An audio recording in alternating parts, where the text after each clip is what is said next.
తెలంగాణ పోలీసులు మియాపూర్లో betting యాప్లని promote చేస్తున్న actors heroines మీద కేసు పెట్టాడు. చాలా మంచిది.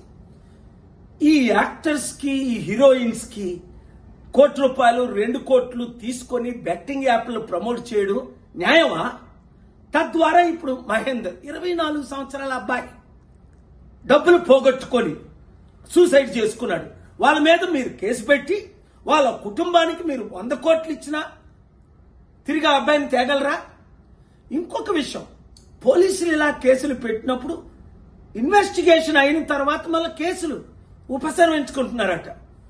దానికి ఉదాహరణ మన అల్లు అర్జున్ జైల్లో పెట్టారు, 100 కోట్లు అందేయట, మళ్ళీ కేసు లేకుండా నీళ్లు గాల్చేశారట. అలా కాకుండా నేను ఇచ్చే 2 సలహాలు. ఒకటి, మీరు హీరోస్ హీరోయిన్స్ కనీసం మాదిరిగానే ఉండాలి కదా.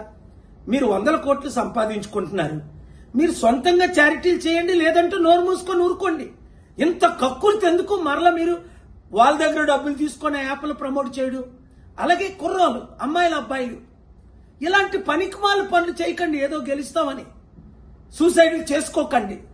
మంచి రోజులు వస్తున్నాయి, కష్టపడండి, ఓపిక పడండి. మార్పు రానున్నది.